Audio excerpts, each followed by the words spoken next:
Right, Paris Saint-Germain sealed their first Champions League in extraordinary style, didn't they, on Saturday, as Luis Enrique's side beat Inter Milan 5-0 in Munich. For more on this, I'm pleased to say we're joined live by the French football expert and PSG fan, Julien Laurens. Always lovely to see you, Julien. You were at the final.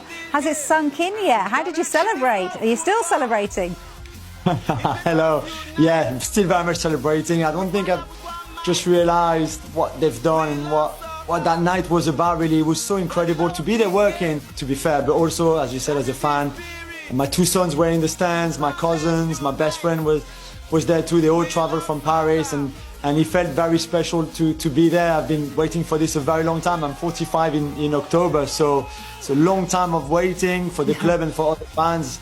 It's even longer to wait, so it was phenomenal, really. And to do it the way they did, I don't think in my wildest dreams I could have thought that this was possible. So incredible night. Yeah, I mean, fair to say they absolutely demolished Inter Milan. It looked like, somebody gave this analogy, kind of like boys against men, but in a really good way. You know, it feels like the beginning of the journey for this very young team. How impressed have you been with them? So impressed. I mean, we spoke before the quarterfinals and semi-final together. I was on your show and we said this is a team that was growing, getting better and better. Something clicked against Manchester City in January in the league phase, and then against Liverpool, clearly at Anfield in their second leg where they won on penalties, and they showed so much maturity in their display. But that's one thing. It's another thing to put up a masterclass like they did in a Champions League final when you are the youngest team in the competition, one of the youngest in the history of a European Cup final in all. So the game plan was perfect on the way they pressed Inter Milan, never let them be able to play their game. And what PSG did with the ball, Vitinha, especially Dembele, Désiré Doué, obviously the star of the night with his 2 goals and his assist.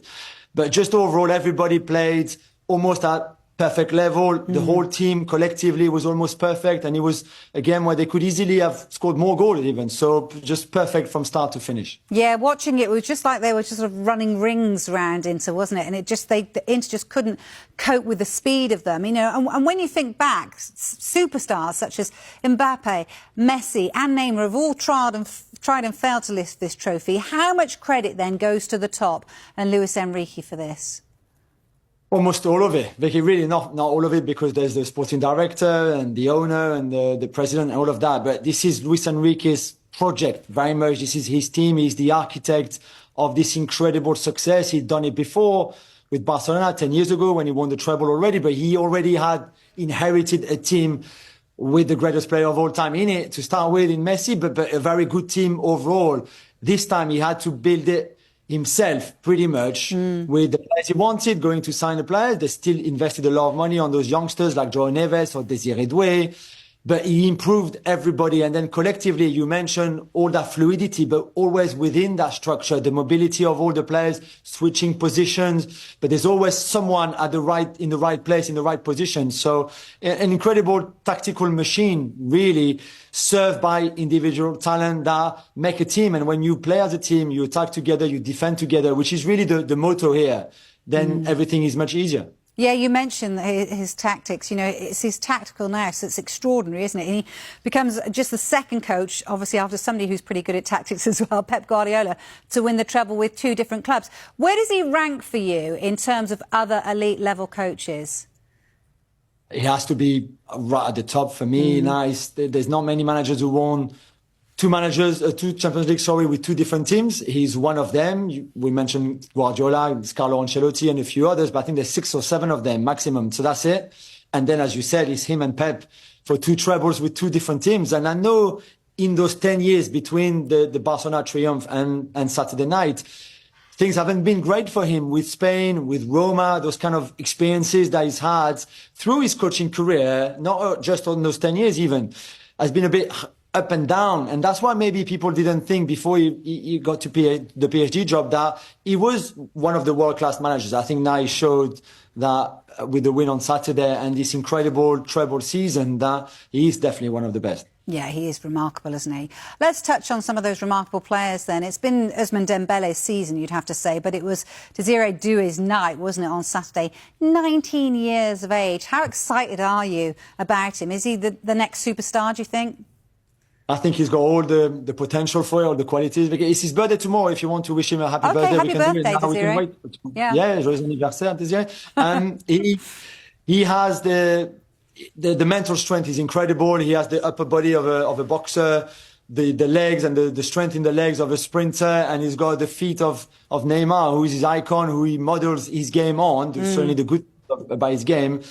But at 19, 9 months ago last September, he had never played Champions League football ever in his life. He didn't know what it was. The music was what he used to listen when he was watching on television in his sofa. 9 months later, he's the star of that incredible final, 2 goals and assists. During the celebrations around Paris and at the Parc des Princes last night, he was the biggest star, he feels. And he's, like you said, he's got 1 cap for France and 17 Champions League matches in his whole career on his CV. But yet Saturday was his night, really, and I don't think we will ever forget that. And then I think he can go far. Of course, he's got so much talent. He started in Ligue 1 for Rennes when he was 16, scored his first goal in Ligue 1 when he was 16 as well. So this was always going to happen. It's just so crazy that he happened so young. Yeah, I bet France just rubbing their hands with glee to have him front and centre of everything. Let's talk about Dembele then, because, of course, he won Player of the Season awards for this season's Champions League. Do you expect him to also pick up this season's Ballon d'Or?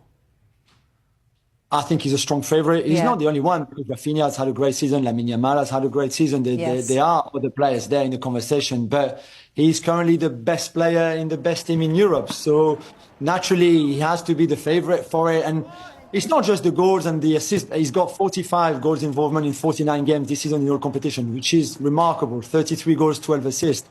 But it's all the rest, everything else. As we said before, and as we saw in the final, all his pressing, all the leadership, leading by example. Everybody follows. He triggers everything in that team. And yeah, I'm obviously completely biased, but I would give it to him.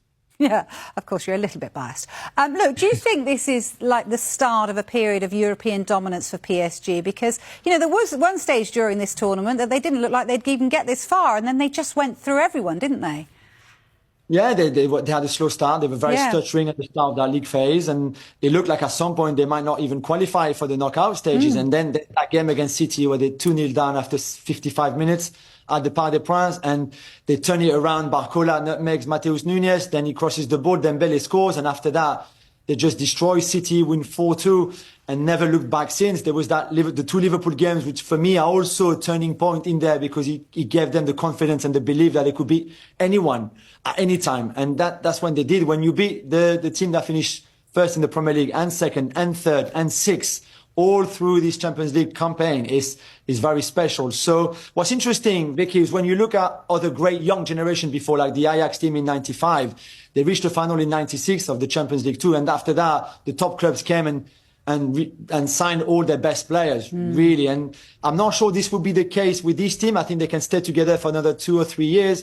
But then at some point, the Premier League is going to come for Doué. It's going to come for Barcola. It's going to come for Kvaratskhelia. And maybe Real Madrid are going to come for Vitinha or Barcelona. And at some point, it might be harder to keep them. But for now, and the next 2 or 3 years easily, I think they will stay together and keep growing together. Yeah, sorry about that, but I would quite like to see some of those players in the Premier League, has to be said, wherever they go. Look, we have to talk about it because it's something that's really marred the occasion, isn't it? Because, of course, they celebrated that victory with a parade through Paris yesterday, but it was so overshadowed by the death of 2 people on Saturday evening. What are your thoughts about it? I think you're right, it's really sad. We should not be seeing those scenes, and instead of talking about the great triumph, this win in the Champions League, history being made, we talk also about all those incidents, all the troublemaking, the troublemakers. It was the same after the semi-final when they qualified for the final.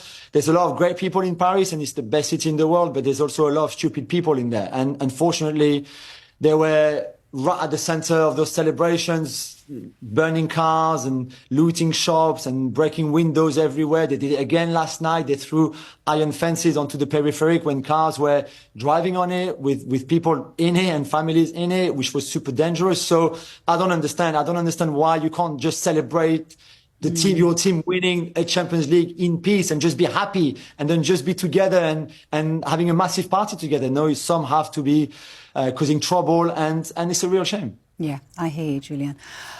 Finally, let's just talk about transfers then. We understand that Lyon's Ryan Cherki, is that right, attracting a lot of interest from Manchester City. Do you expect that to get over the line?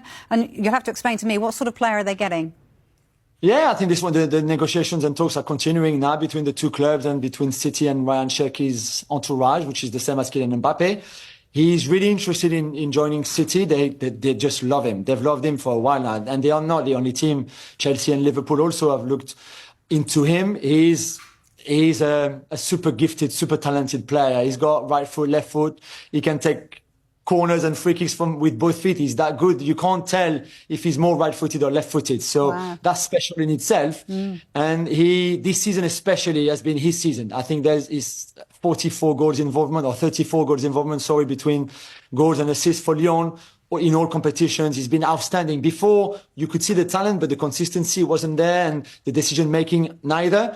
But this time he's right there. I think he's ready for a big move, especially to the Premier League. I think he would suit Pep and City because he can play in many, many different ways. And he's about to celebrate his first cap for France. He's been called up for the first time. He will be in the squad for the Nations League semi-final and hopefully final in the next few days. So we'll see him for the first time on international scenes because he played for the under-21s before, destroyed England a few months ago at under-21 level. Thanks, but Julien.